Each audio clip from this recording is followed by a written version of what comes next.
Oh, it's a red light. Call the meeting to order. Please rise for the pledge. I pledge allegiance To the flag of the United States of America and to the republic for which it stands, one nation under God, indivisible, with liberty and justice for all. Welcome to the July 3rd, 2018 Post Falls City Council meeting.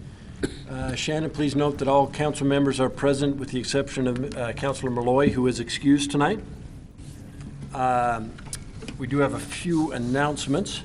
In observance of July 4th, Independence Day, Post Falls City Hall and city business offices will be closed Wednesday, July 4th. Police, fire, and rescue services for life-threatening or in-progress emergencies may be reached by calling 911. The police department will be open for walk-in emergencies. For water department emergencies, call 208-773-3517. There will be no trash pickup on Wednesday, July 4th. Following the holiday, trash pickup will fall one day late and return to normal pickup schedules on the following Monday.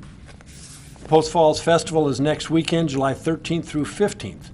There will be food and craft booths, fun activities for the kids, Blue Dog RV movie night in the park, will be Cars 3, a parade, live music, and much more. Visit the city's website for a full schedule of events. And we received a very nice email regarding the Park and Recreation Community Garden. We are lucky to have a part-time gardener, Nina, is it Nina or Nina? Nina Ekberg, who loves to teach gardening. And this is from Lee Sorensen, Subject Community Garden. What fun the garden has been so far this year. My potatoes are doing great. I wanted to tell you what a great job that Ivy is doing teaching the little ones. I've had 2 occasions to watch part of her instructions and getting the kids involved. She deserves a kudo for her efforts. And Ivy is Nina's nickname at the garden. So thank her and pass our congratulations on to her for receiving the nice letter. Are there any amendments to the agenda tonight? We have none tonight, sir. Any declarations of conflict? Nope. Seeing none, would you please present the consent calendar? Item A is minutes from the June 5th, 2018 City Council meeting. Item B is minutes from the June 18th, 2018 Special City Council meeting. Item C is payables June 12th, 2018 through June 25th, 2018. Item D is Cecil Estates Construction Improvement Agreement. Item E is Pheasants Landing Construction Improvement Agreement. Item F is Woodbridge South, First Edition Subdivision Plat application. Item G is Water Systems Improvement Project Rejection of Bids. And item H is River's Edge Condominium Plat application. Any questions on the consent calendar? I got one. I had a question on item G, the bid rejection. When I did the math, it looked like the high bid was less than 4% over the estimate. Isn't that close enough? I guess I'm asking Andrew. Or was there some other compelling reason to reject that bid? Good evening, Mayor, members of the council. Andrew Arbini, Utilities Project Manager. So the engineer's estimate was $396,000. The low bid was $411,000. The original budget was $300,000. During design, we added additional pavement and ADA approaches, which drove that estimate up to $396,000. At the time that we went out for advertisement, we were seeing a lot of competitive bids coming in on other projects. Once we advertised and once we closed, that market slowed down. A lot of contractors filled up with work, and that was a reflection in this bid. So it is within that, but the 2 bids that we did receive, and we feel that bidding outside of the peak construction season will see more competitiveness and give an opportunity for contractors to sharpen their pencil. Okay. Will the delay affect us in any way, shape, or form? So this project is not critical at this point. It's in our master plan to complete, but it's something that we are looking to do possibly next year. So we're planning to bid at a later date. May that be this fall or spring, and the project would commence in 2019, more than likely. Okay, great. Thanks. I just appreciate the explanation. Thanks, Andrew. Any other questions? Nope. See none. Thank you. Any other questions on consent? No. That with If seeing none, I would entertain a motion. I'd move for approval of the consent calendar as presented. Second. Motion second. Further discussion? Shannon, please take the roll. Wilhelm. Aye. Borders. Aye. Anthony. Aye. Wolf. Aye. Thorson. Aye. Motion passes. Thank you. Next item tonight is public hearings. And I'm having trouble seeing this. Is the Plummer Forest plan a public hearing? Yes. Yes. Okay, thank you. I have a hard time shifting between pages, so I couldn't tell. So we have two tonight. If anybody wishes to testify, there are forms in the back. You can fill them in and turn them in to our clerk. So the first one is the Plummer Forest Comprehensive Plan. And with that, I would open the public hearing.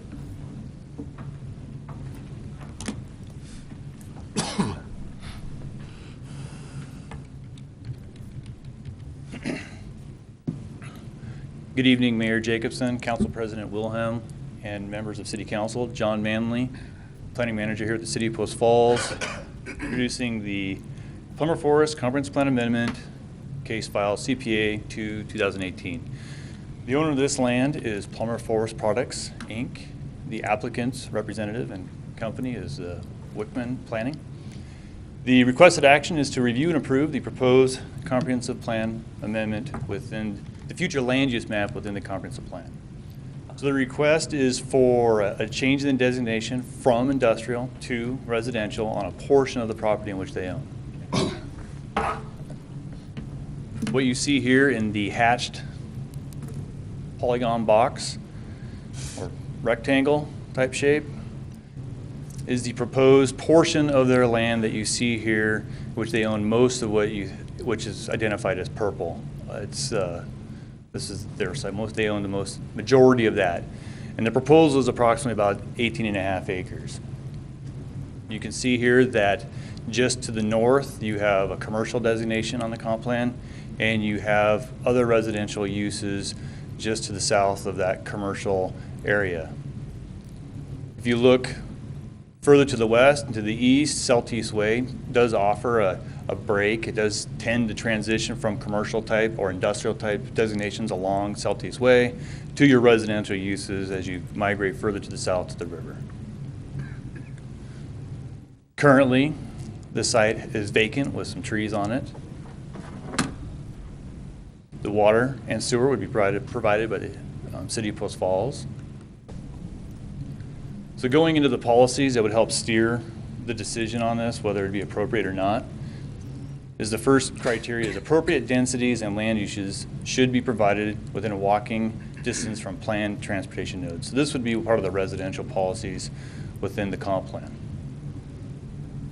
Looking at the CityLink to B route, you can see that just to the west, the site now is highlighted in the yellow, the proposed area right here. So just to the west, about a quarter-mile away, you have a bus stop. Also to the east, just over 0.4 miles, you have another bus stop. So the location would be consistent with being located near a planned transportation node. So some other policies here is to encourage a balance of land uses to help Post Falls remain a desirable, stable, and sustainable community. You can see in the staff report there were some staff comments on some of the rationale of having residential uses near commercial, near the bus stops, and how it can reduce the reliability on the auto, and it can help build a more sustainable community. Growth strategy should encourage infill development within the city. So if you designate something appropriately or more appropriately on the future land use map, one could argue that you're incentivizing development earlier and encouraging infill development. Most ordinary activities should occur within a walking distance of most residences, allowing a measure of independence for those who do not drive. That kind of dovetails in the first one, also with getting individuals residing near transit and commerce. Throughout the community, a range of housing types and price levels should be provided to accommodate diverse ages, incomes, and provide effective workforce housing. This is an interesting policy. I don't know if you can ever guarantee that with a policy, but through offering different residential designations throughout the community. You provide the opportunity to create affordable workforce housing spread out throughout your community. The other one deals with ensuring adequate land is available for future housing needs. Kind of goes hand in hand with the previous policy as well. These policies here deal with the industrial, because you are basically taking some industrial land away potentially for residential development. So looking at the first policy here is industrial uses located adjacent to existing residential areas should not create noise, odor, air pollution, and/or visual pollution greater than the levels normally associated with the surrounding residential activities. So if this is one of our policies and you have an area that's all covered with residential, future development in that area could find this policy encumbering. So it makes it not a very attractive place for industrial development down the road. You can see that here on this map, that once again, the amount of residential that's surrounding this Plummer Forest site. Then the other policy is that industrial development should be encouraged to locate adjacent to existing industrial uses where possible. So we have Riverbend, an area which is industrial site. We have some areas out west that are suitable for industrial development. We also have a new tech zone of Highway 41 that would be possibly more compatible for some sort of tech industrial types of use. So this is the list of the agencies that were routed for comments. We received comments from both Kootenai County Fire and Police. They remained neutral on it. They didn't oppose the proposals. So I'd stand for any questions you have for me at this point for the staff report on the comp plan amendment. Any questions of John? Al? John, I guess I'm a little confused as far as a comp plan amendment versus a zone change. What's the difference? Thanks for asking that. So the comp plan amendment there's no real vested rights with the comp plan amendment other than the fact that once you get it designated as residential, it would allow a property owner to apply for some sort of zone change consistent with that land use designation. So it's not a zoning district, it's a land use designation. Once you get a zone, now you have vested rights with that zoning designation. So by changing it from industrial to residential, that just means that the developer, do they have to come back to the city and designate whether they want like R1, R2, or R? Yes, they would have to Three. request their zoning district that they would desire at that location consistent with the residential land use designation. So by doing this action as requested tonight doesn't mean that we're going to have multifamily necessarily in that particular area. It's just they'd have to come back and Yes. ask later and for it to be zoned R3. Yeah, and we would go through the zone change criteria at that point in time, whatever they would ask, either R1, R2, R3. We would go through a different set of criteria rather than going through the policies associated to a comp plan amendment that we're currently going through. Okay. I was just confused about that, so appreciate the clarification. Yeah, no problem. Thanks for asking. Linda? And then, John, does the landowner intend to leave the land that is in purple at this time industrial? That's the inclination that I have. I do know that the applicant and the property owner is present this evening, so they might be able to shed light on that question with more clarity. I was just interested. Steve? Seemed like in the narrative he indicated that he wanted to keep it Yeah. industrial. Yeah, when I was reading through the packet, I noticed there was a letter addressing a possibility of the Centennial Trail being extended through there. Would that be something that would be discussed later in the process when they come in to plat it, or? Yeah, we've had discussions with the property owner on that, about the desire to get that. We're always looking to increase connectivity on the Centennial Trail. So whenever staff can work with the property owner to get that, we do seek to attain that amenity. We don't have a strict requirement in site plan to provide that, but there are opportunities that they may seek to get that as well. I mean, if you have a Centennial Trail and you have a use next to it, that could be helping market their property developing next to Centennial Trail. So, Yeah, I think if you don't do it early in the process, it doesn't doesn't get done, I find out. So it'd be something I'd like to track through on that. So. It's important to staff as well. Linda? So basically, John, I think it is in the narrative as well that it is staff's position that the highest and best use of the hatched area is residential. I would say in light of our comprehensive plan policies and the adjacent uses that are the newer uses and the way this area is evolving, that the residential use is more than likely the most complementary to the direction that this area is evolving. I just wanted to comment on Steve's comment about the Centennial Trail. We can't make that a condition of this decision, right? I'd punt to Warren on that. No, Yeah, I didn't think we could. no, this is frankly just setting the stage for a potential zone change, and we don't really do conditional zoning. My understanding is that there may be some support for doing this, and we will explore those avenues. Seems like we've run into that before, where we've said, we'll make this change for you if you'll make this commitment for us, and had it backfire, so. We can talk about that at the zone change, correct? Probably not. So even at the zone change? Interesting. Remember the light out at Tullamore? Yeah. PUDs really at this time, really the only avenue that we have that we get some sort of transition of increased density for some sort of public amenity, and that's where something like that would occur if the applicant chose to even want to do a PUD. Okay. Thanks, John. Does the applicant wish to speak? I believe they do.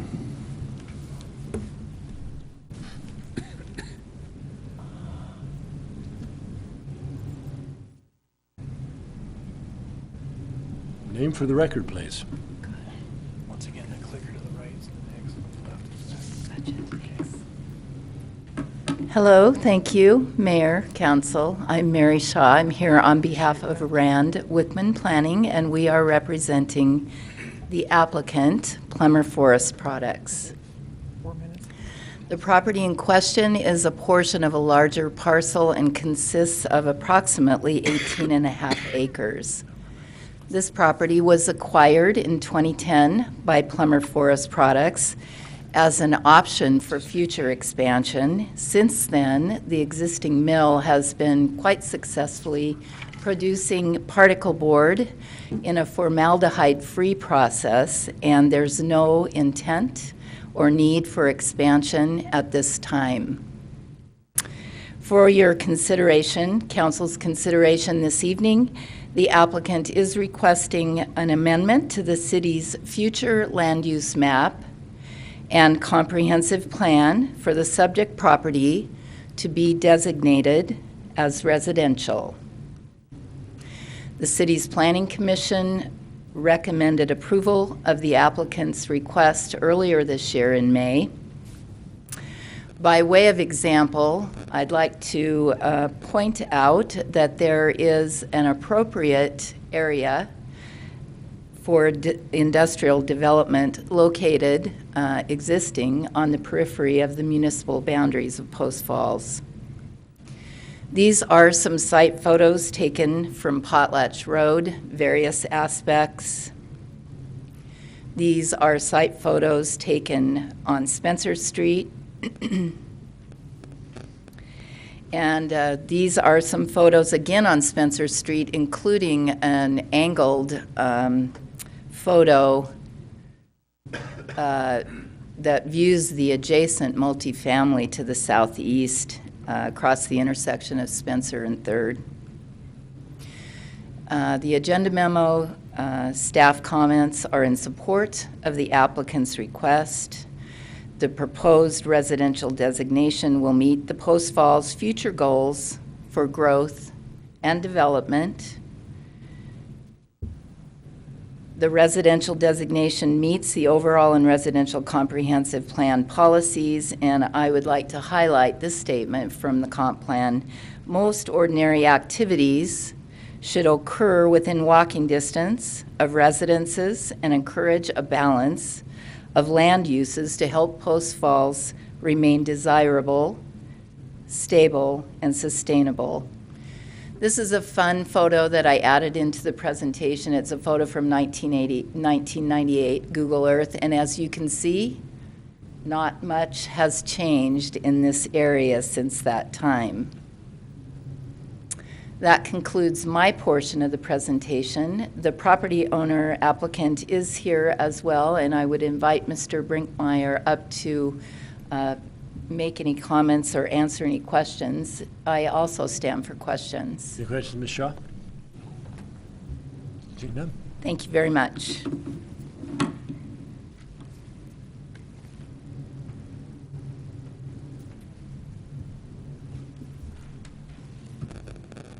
Good evening, Mayor and Council. My name is Todd Brinkmeyer. I own and operate Plummer Forest Products. I live in the community and have for 18 years. And our factory isn't going anywhere. I'm the second owner of this factory. It was built in 1975 by Potlatch, and there wasn't much out there then. They were away from town. Towns come around. When I bought the plant in 2010, it was in some economic peril. We've changed that. It's operating successfully today. There's 70 living wage jobs and $4.5 million in payroll there, $30 million in top line sales, and it's a viable operation. And I don't suspect there are many bigger fans of industrial work and operation than me and my family. So I don't like, I'm big on industrial jobs and making things and doing things. We ship our particle board all over the United States, some to Canada and some to Japan. So in deliberating what to do, the railroad is our lifeline. Without the railroad, we can't economically import resin and export our wood products. And the railroad doesn't want to come down. We're the last stop on the line. We get service once a week. We have to fight for that. But so long-term viability of us spending capital on that site for continued industrial development, I don't think is real viable. We've spent a lot of time contemplating that. I believe we would look in other spots where we have longer-term, more consistent railroad service. I think that's the 10, 15-year horizon. Speculating on how long the plant's there, I don't see any reason it won't be there for quite a while. But as I said, putting more money into it or growing it or has to be done judiciously. So then the task became, well, what to do with the land asset.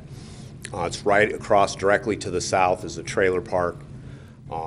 There is some R3. I know that R3 it's not so popular in Post Falls. Maybe we've done too much in some people's minds. I can't speak to that. But this is a project that I intend to own for the benefit of my family.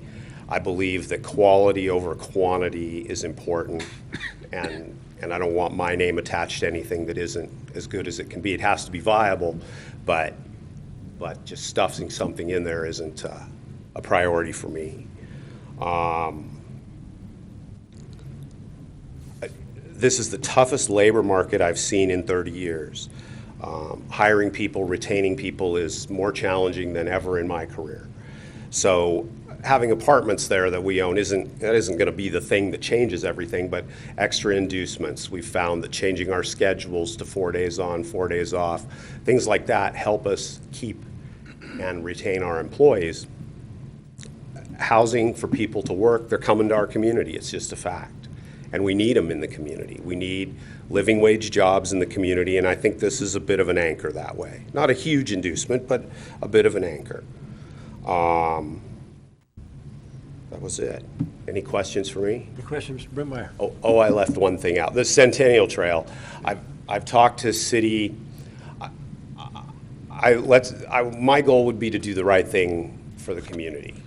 Now, that's a big, broad term, and everybody has a different definition, but I think we should be smart about this, and there are a lot of apartments already. If I'm going to be successful here, assuming that you guys go along with it, it has to be a good development, and that's an inducement to live in that area. So how we went about that, I'm happy to discuss candidly and do my part. Any other questions? Thank you, sir. Shannon, anyone wishing to testify? We have none. I'm going to assume there's going to be no rebuttal at this point then. That I'll close the public hearing. Council, how would you like to act? I would move to approve the Plummer Forest Comprehensive Plan Amendment File Number CPA-0002-2018. Second. Motion seconds. Further discussion? Shannon, please take the roll. Thorson, Aye. Anthony, Aye. Wolf, Aye. Borders, Aye. Wilhelm. Aye. Motion passes. Thank you very much. Next public hearing tonight is wireless telecommunication ordinance. That'll open the public hearing. Thank you, Mayor. I'm going to present this. John's going to run the slides for me. We're going to try to tag team this a little Fooled bit. me. I looked at John and you started talking. Who's on first? The wrong voice from the wrong location. Ventriloquist. That's right. Wait for the slides to come up. If you want to go to the next one, John. So we've been working on this project for some time. You approved a professional services agreement some year and a half ago at this point for us to hire a consultant to come in and review and work through our wireless ordinances. We had a couple of things that we needed to work through. One is there's been a significant change in the federal regulatory scheme that we have to comply with in the few years since 2012 when our current ordinance was adopted. Also, technology has changed markedly. The cell towers of the past are going away. We're moving to a new type of technology, and we need to be in a position to be able to deal with that change. And so we selected a consultant who knew the area. He crafted the ordinances in both Spokane and Coeur d'Alene. We chose him on purpose because we're sort of one market. We wanted to have the rules sort of reflect each other so that people coming into our market could go from community to community and have a sense of what they were getting into. So that's sort of what we were trying to do. Along the way, we've coordinated with the industry, wanted to make sure that what we were doing, they were understanding what we were doing, where we were coming from, solicit their feedback.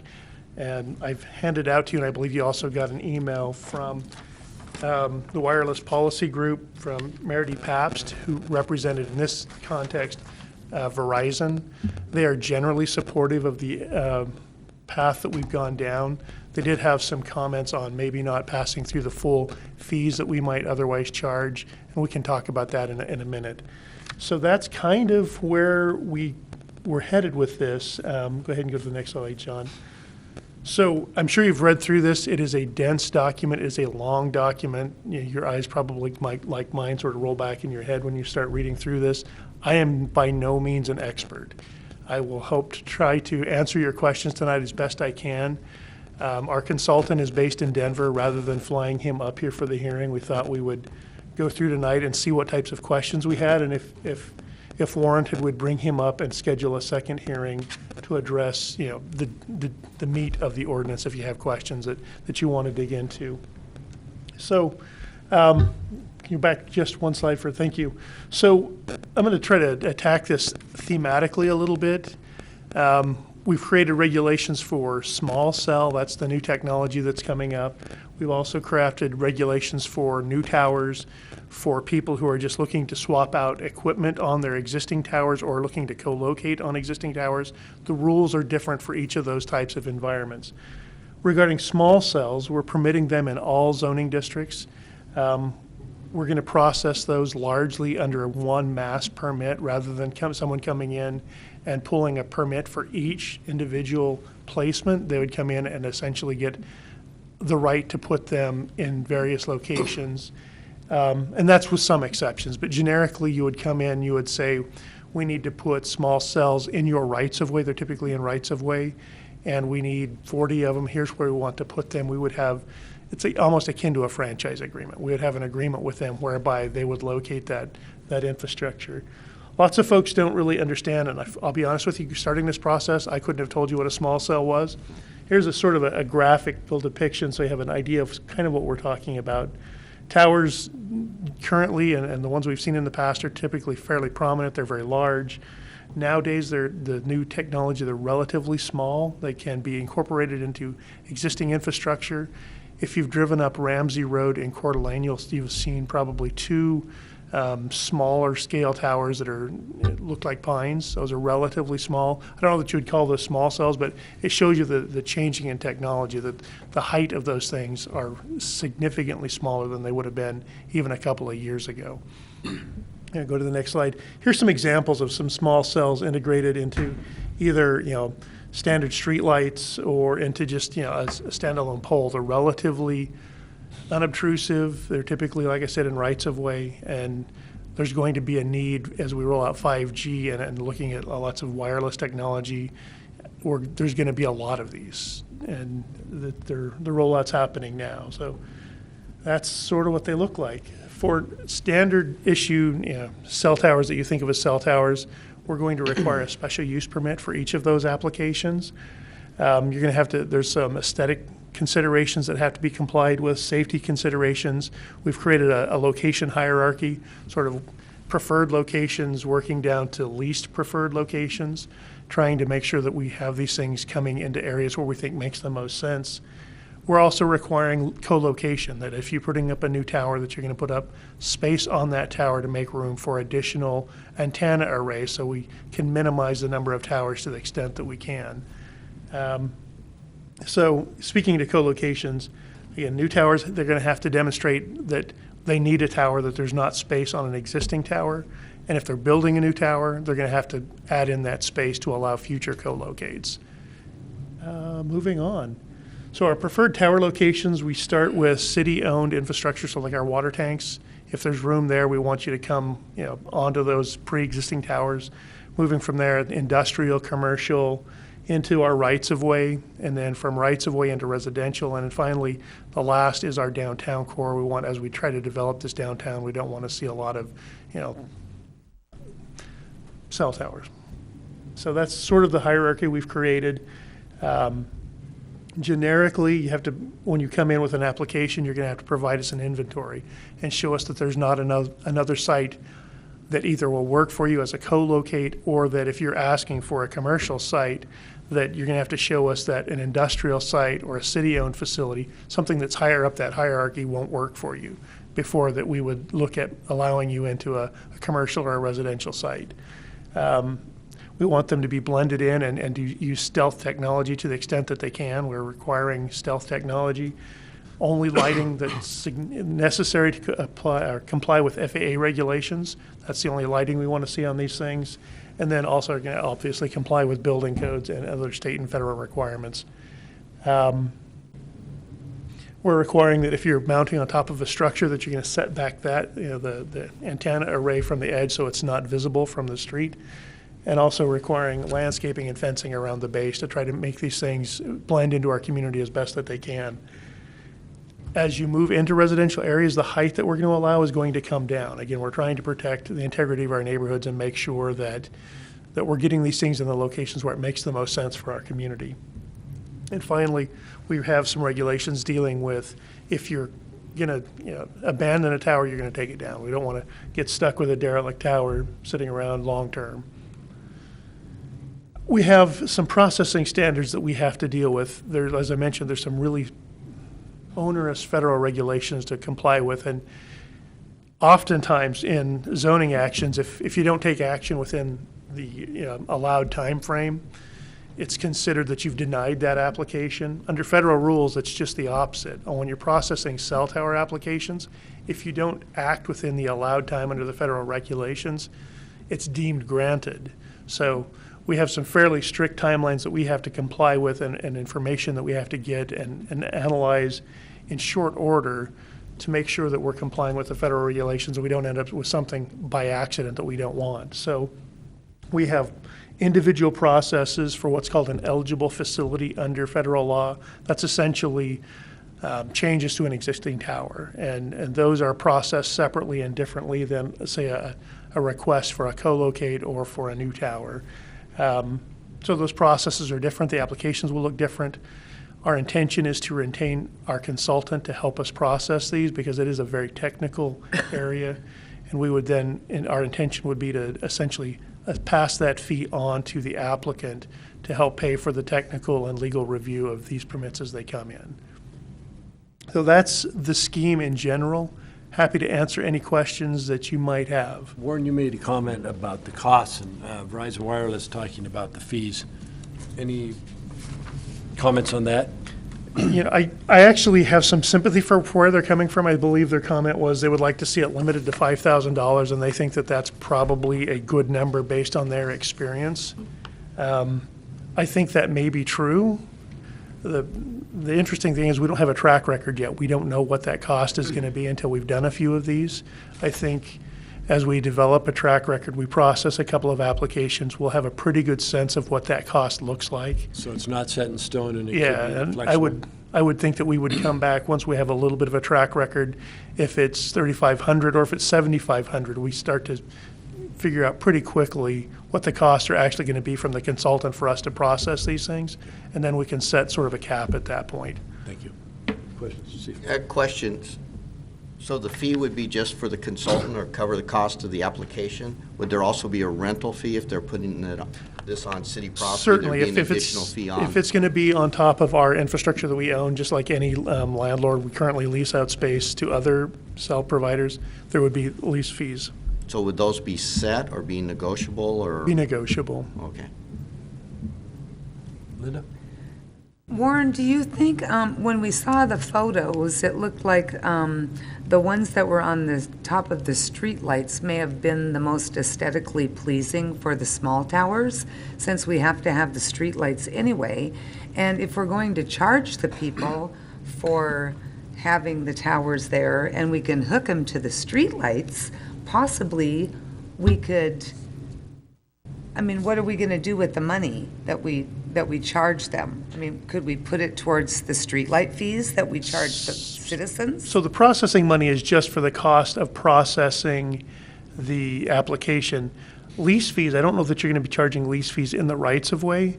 That's more if you're going to end up on a city building. If they wanted to put one on the roof of City Hall, it would make sense that we're going to charge them a lease rate for that, similar to what we're doing with water towers. Streetlights make a ton of sense. There's some interesting wrinkles because we don't always own the streetlights, and so we may not even own the street. So that might be the highway district, or you're looking at dealing with what is a Vista going to allow, and they are actually working on this currently in other locations of Vista. I'm not sure if we have them here tonight, but they came to the Planning Commission. I've got their card. We're coordinating and talking about what that looks like on their streetlights. So, go ahead. Go ahead, Al. The only question I had was about the stealth design. There was a definition of that within the body of the ordinance, but is there some other reference to what actually qualifies as stealth design? I guess who's going to decide whether that is a okay-looking tree cell tower or a that's not even It's actually close there, to but it? you didn't see it. Yeah, that's how good it is. Oh, okay, I missed that. So we speak to trees, actually. We say that it needs to be something that's native to this area. So we wouldn't want you to come in and put up a palm tree. I've seen those. They're like cool, but probably not here. It might look a little out of place. So we still have some control over that. We Yeah, can't we have have somebody come some. along and say, yeah, I'm going to put this up, and it fits within stealth design, and then we go, what's stealthy about that? Yeah, Looks like we a speak cell to tower. some of that. Some of it we can't speak to just because Yeah. there's a myriad of ways that they may get there. Okay. If they're putting it on a building, they may have a false front and it looks like it's another story on the building, but really it's just a screen on a cell array. Okay. So some of that, we have some guiding principles, but we don't have, in some cases, hard and fast, this is what it has to be. Okay, good, thank you. And the building department will be issuing the permits?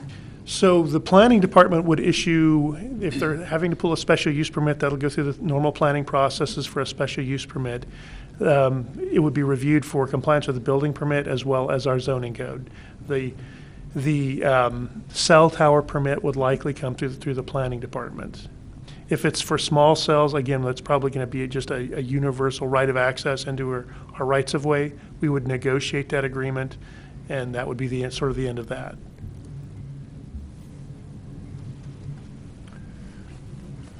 Thank you. Any further questions of Warren? So that's the staff report and probably the applicants. And I'm glad you didn't have more questions, because I just exhausted my knowledge. Or anyone wishing to testify? We have none. That I will close the public hearing. Council, how would you like to act? I would move to approve the wireless telecommunications ordinance. Second. Motion second, further discussion? Sounds like a good idea. Shannon, please take the roll. Wolf, Aye. Wilhelm, Aye. Anthony, Aye. Borders, Aye. Thorson. Aye. Motion carries. Thank you. Thanks, Warren. Next up is unfinished business. Tonight we have none, followed by citizens' issues. And this section of the agenda is reserved for citizens wishing to address the council regarding a city-related issue that is not on the agenda. Please come forward. Name for the record, please. Good evening. My name is Donna Poe, and I'm here to start the appeal process, or try to get an appeal process on replacing a tree in our front yard. I've talked to the mayor about this just briefly, and he told me I had to come here and speak to you guys regarding this. We were told that we cannot replace it without paying the city $940, and I just don't really understand the whole process. I could see if we were going to cut down the tree and not replace it, but we are replacing it. Preston from the city of Post Falls says that it is partially diseased, and it does create sap that drips onto our vehicles. And we have been trying to treat the tree for about 3 years now, and nothing we do is helping that. So that's my... And just for clarification, when we spoke, I know Preston and Dave have both been working on it. Dave and I visited today, and we'll be in contact. There's further information coming, part of which will be what a decision is and whether or not there's an appeal process and how to handle that. So they will be in contact with you. Okay, yeah, because nobody has returned my calls. Nobody will I know talk to they're me working on it, so except for you. as soon as they so. get an answer, they'll return. Okay, Okay? all right, thank you. Thank you very much. Anybody else? Next item, new business, fiscal year 2017 comprehensive annual financial report, the CAFR.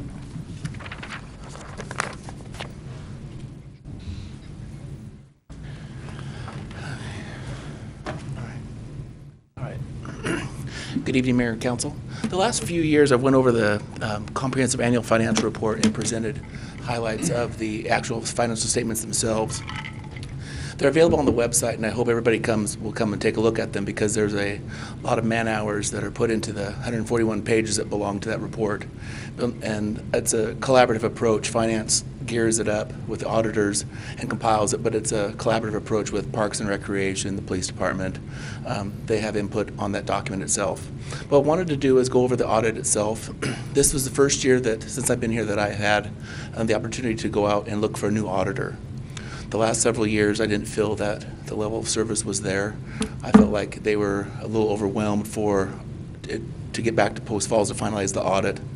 So this last year, Shelley and I had met with a local accounting firm, and they were more than happy to give us a bid, and they were excited to actually be working with the city of Post Falls, which was how I felt that this should operate. This is the first year that I went with Anderson Brothers, which is here in Post Falls. One of the partners used to work for Magnus McHugh, and she's very aware of how local government audits should work. She also is the lead auditor with the city of Coeur d'Alene, and also the city of Rathdrum also has their services as well. So in the back of the financial report on the CAFR, there's a section called the audit section. And the first portion is they talk about the independent auditor report for internal controls. And basically what this report will say is the city of Post Falls has adequate internal controls over the financial reporting.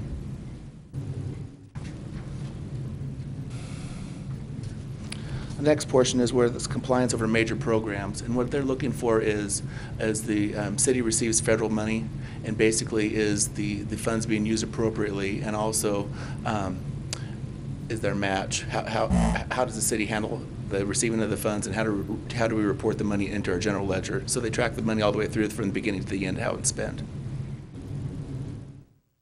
And they've expressed that they're, in their opinion, Post Falls complies with this as well. The next portion is, which lists this one's hard to read, but it says the schedule of federal awards. This is what the city of Post Falls receives in federal money. And they receive $757,000. $787,000, and that number triggers what they call a single audit. So instead of having these different granting agencies come in and audit that gave the city of Post Falls federal funds, they will use the audit that Anderson Brothers generated, and that will be our one, they call it a single audit. We have one auditor comes in and then reports back to the granting agencies, lets them know how the audit turned out, whether we have internal controls, whether we've, our cash receipting, our internal policies, and reports back to them if there's any findings. This is the best one here at the very end. When the audit's all done, we get the CAFR compiled, we get the audit letters. Basically, this is what just a recap of the auditors provide me that goes in the financial report. The first one is, are there material weaknesses? The answer is no. And the next question is there any significant deficiencies identified? And there's none reported. Do we have any non-compliance issues? There's none. Do we have material weakness? And on the federal award side, there's no. That was the answer. Goes on to ask for if there's any significant deficiencies for the federal awards. There's none. Let's see. The next portion is we'll talk about the bottom. You talk about there's a when I was talking about the $787,000 that the federal fund that the city receives for federal money. The single audit limit is $750,000. So we're just over that for a single audit. And then at the very bottom it asks, is the auditee qualified as a low-risk auditee? And the answer is yes. So that's good as well. So this report also will say what kind of opinion that the city received. So at the very top, the city received an unmodified opinion, which is a clean audit. So this sheet is basically the recap and what I was wanting to see when the audit's all finished. So like I said, I hope that everybody goes out and looks at the CAFR. And also, one important aspect when we selected an auditor was the city submits their financial reports to the GFOA for review. And it's a lengthy process. And they also are able to be part of the review. They review the financial report, so everything tick-ties before I submit it to GFOA and as a second set of eyes, which is really nice to have. So. Is there any questions on the audit? Jason, thanks for presenting that. You know, the numbers are always important, but the controls, internal controls are huge. So Yeah. that was a good section to provide. So I was glad it was And I hope everybody does well. unmodified now as opposed to unqualified. Yeah, they switched I've been out of it up. too long. Yeah. Thank you And very when much. it goes to GFOA, they actually have 3 to 4 reviewers go through it. So it's not just one set of eyes through GFOA, but it's actually 3 or 4 sets of eyes that will go through that report. Yeah. They try to pick it apart. Good. All right. Thank you very much. Good. Thank you. Appreciate it. Uh-huh. Nice job. You have to accept it. Next item up is a request for reconsideration. I believe we have to have a Oh, I'm motion sorry, to we that. do need an action, yes. I would move Sorry, to thank approve the fiscal year 2017 Comprehensive Annual Financial Report. Second. Motion second, further discussion. Shannon, please take the roll. Borders. Aye. Anthony. Aye. Thornton. Aye. Wilhelm. Aye. Wolf. Aye. Motion passes, thank you. Now it is the next new business, which is a request for reconsideration of Plaza 41 special use permit. Mr. Wilson? Thank you. So we received a request from Mike Aegison on May 29th requesting reconsideration of the City Council's decision on the Plaza 41 special use permit issuance. As you recall, that was issued a couple of months ago authorizing some multifamily sort of behind the Wendy's along the freeway, that area. So state code allows for an affected party to request reconsideration. There's some timelines for doing that, and once they request reconsideration, they have to tell us, what did you think we got wrong, so that we have a way to answer those questions. The law is there essentially to give the cities and counties, for that matter, a chance to, if there's an error, if we got something wrong, to correct it before we end up in the judicial system. So that's the whole idea of a request for reconsideration. From the time we receive it, we have 60 days to process and review that request. We don't have to take action on it. We can sit on it for the full 60 days, and if we sit on it at the end of that 60-day period, the request is deemed denied. I'm not a big fan of taking that approach. My preference is if somebody wants to submit something to us, I'd like to, provide them an answer and make sure that we provide them due consideration. The request that we received essentially cited 3 grounds for requesting reconsideration. The first was that public testimony was not received as part of the appeal hearing before the City Council. As you recall, our prior hearing procedures did not allow for public testimony during the appeal process. That was not unique to us. Many cities and jurisdictions, counties throughout the state use that same process. It's not unusual. It's not required by law to allow testimony during an appeal. Often it's just not the case. I think it's better form to do that, to have a new hearing so that people have a chance to testify. That's why we've changed our process. But in my mind, this is a good, better, best moment. It's not that the process that we had was a bad process and didn't provide the required due process. It's that I think that there's a better process. And so we've changed that process. So I don't see that as a legal deficiency in our decision. The second ground that was cited, that Mr. Ageson pointed to, that the decision didn't consider impacts on our existing land uses in the area. I've included in our staff report the language from the reasoned decision that spoke to the impacts on existing businesses. It is something that the council specifically considered, and the written reasoned decision spoke to that impact on existing businesses. So again, I didn't see that necessarily as a grounds for reconsideration because we did do analysis of how it impacted existing uses. Finally, the last ground that was cited was that a planning commission member who had recused himself during the process was allowed to essentially present the application on his client's behalf. And as we've talked about in the past, that's not a violation of law. Essentially, the code requires that if a planning commission member, a city council member, a staff member has a conflict in a hearing, we have to step out of the decision-making process. We can't participate in how that decision is reached. That doesn't say that we lose our rights of testifying in hearings that come before us. So again, I didn't see that as a legal deficiency. That's something that we're working on to try to minimize the times that happens, but I don't see that as a legal deficiency in the council's decision. So given that those were the only 3 grounds that were cited, I didn't see a basis for approving a request for reconsideration. Having said that, the council is free to consider what we've presented and reach a decision. If you want to deny the request for reconsideration, it'd be a motion to deny. If you want to approve the request for reconsideration, it'd be probably approve the request for reconsideration and order a new hearing. Well, I want to thank you for the way you laid out the 3 concerns and the way you responded to them. I thought it was very helpful. To me, it answered the questions. And but with that, I would entertain comments from council. I have one question, Warren. I understand this part, but can this person come back and, under the new rules, apply for a special use permit under the new rules where it would go to city council?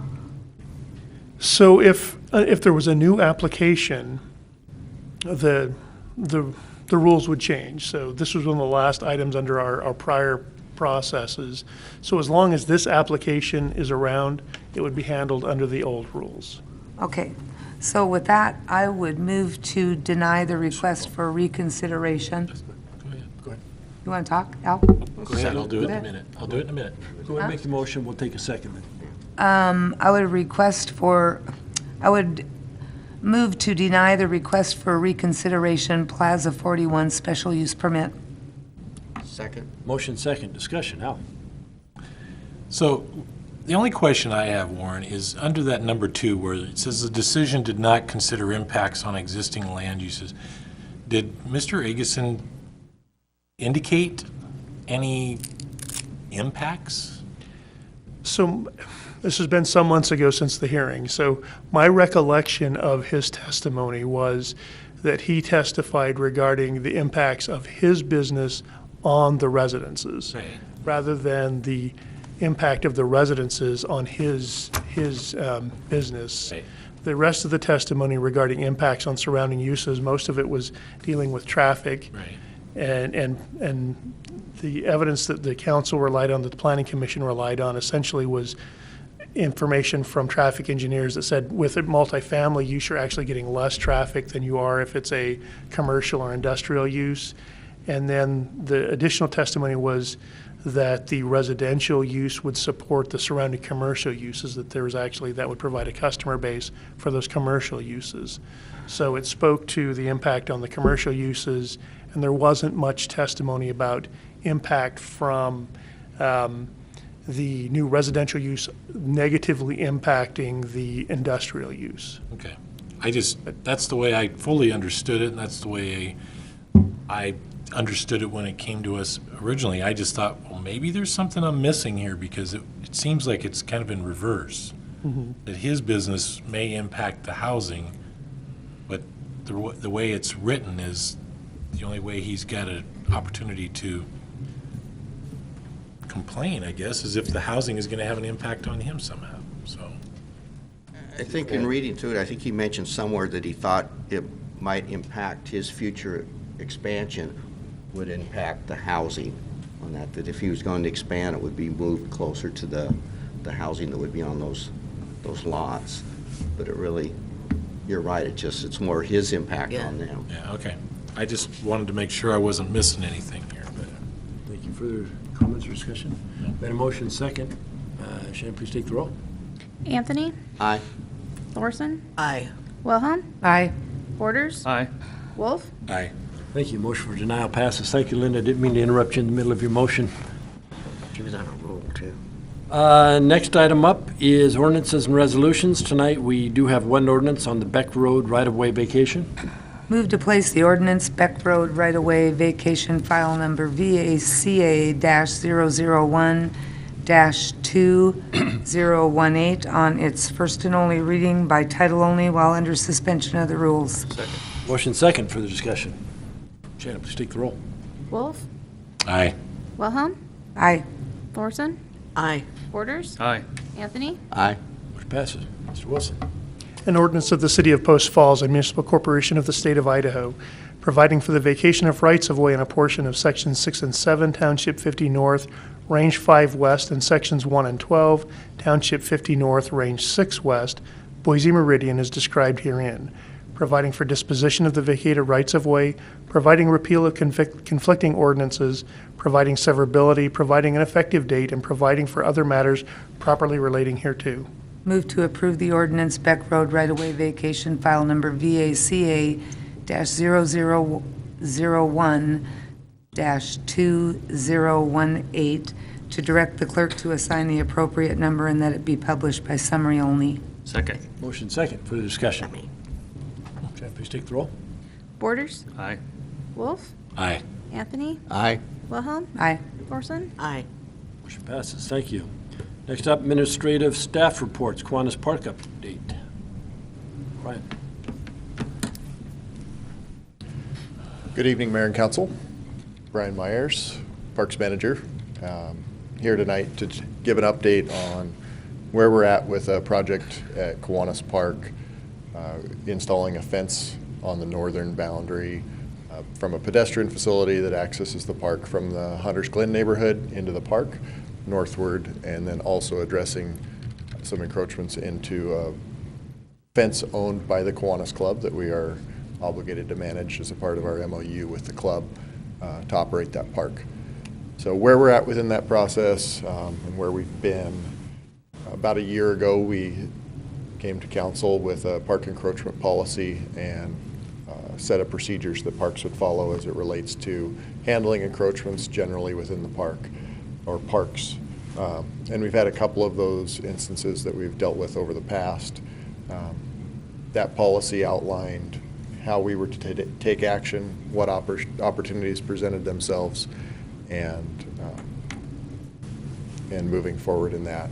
We've had successful resolution on two of those that have been in the works over this past year, being Black Bay Park, one on the east side and one on the west side, and those have moved through the process relatively seamlessly, not without a fair bit of communication, but they've moved through.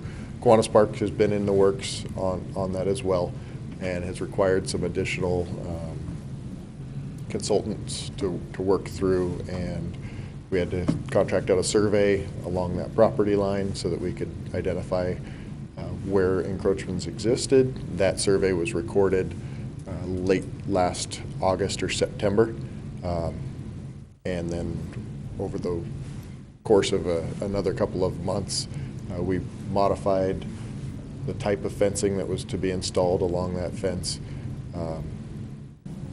from a 6-foot galvanized fence, which was the original type of construction on the southern portion of that fence line from the pedestrian path as it abuts the Riverside Harbor development.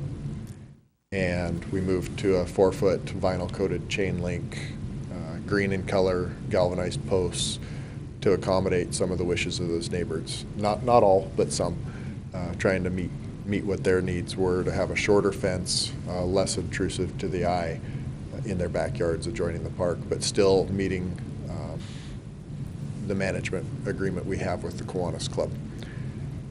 Since that time, we had a fairly long winter, and part of the work that had to be done ahead of this installation was some tree clearing so that we could get crews in to do the work, and then also removal of encroachments on significant encroachments, structural encroachments on 3 properties.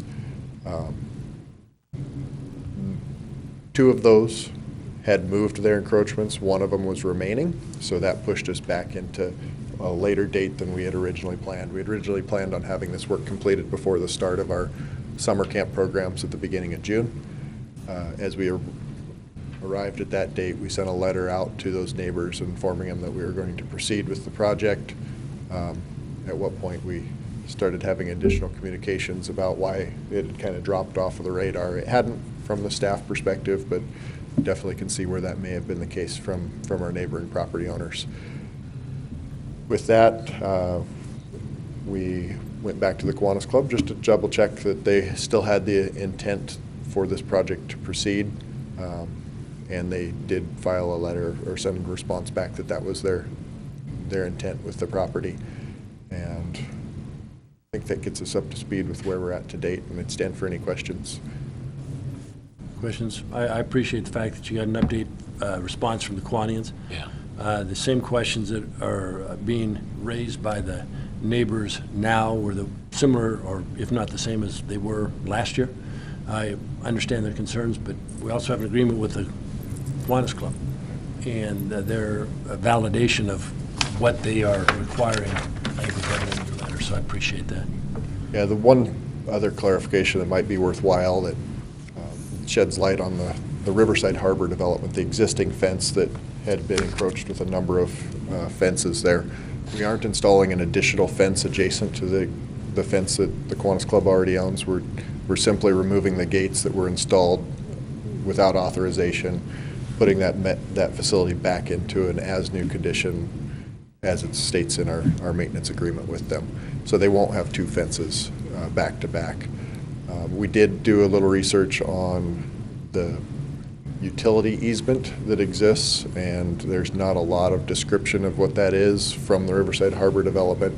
It simply says there's a special utility easement, and that gate is noted in our MOU or our agreement with the Kiwanis Club. So one of those items that I think our existing PUD planning amendments or processes, we'd look to identify those pedestrian facilities so that neighborhoods don't end up isolated from park facilities like they somewhat are there. So it would look more like what the Hunter's Glade development is, where at the end of a knuckle or end of a roadway they could get access in so that neighbors don't have to walk a long distance to access a park facility. So. Okay. Great, thank you. Any other questions? No, I'm good. Thank you very much. Appreciate the update. Mayor comments. On July 3rd, 1890, Idaho joined the Union as the 43rd state. So happy birthday to the great state of Idaho on its 128th birthday. Tomorrow, on July 4th, we celebrate Independence Day as a day that represents a declaration of independence and the birth of the United States of America as an independent nation.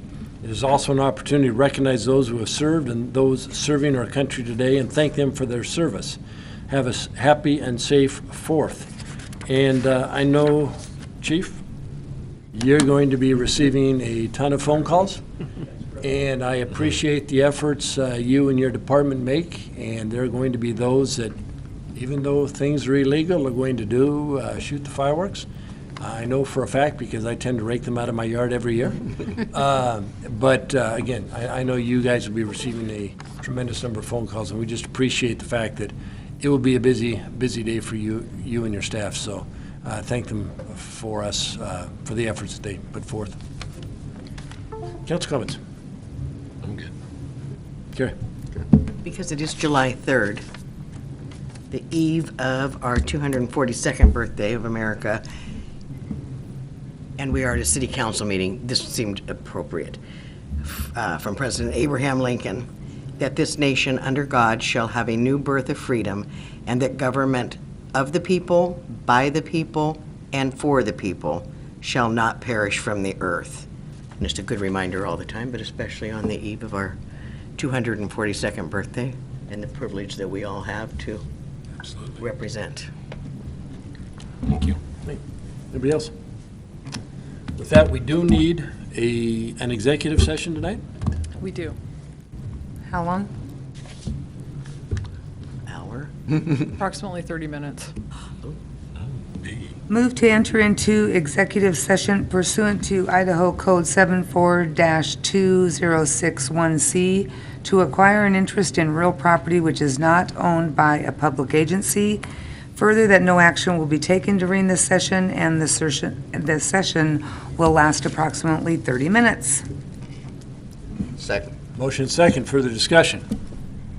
Janet, please take the roll. Thorson. Aye. Wolf. Aye. Anthony. Aye. Borders. Aye. Wilhelm. Aye. Motion passes. Thank you. We'll adjourn to executive session.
Okay. I guess I'll go home and get drunk. Call the meeting back to order. Is there a motion to come forward? To adjourn. Adjourn. All those in favor? Aye. Meeting adjourned. Have a safe 4th. Thank you.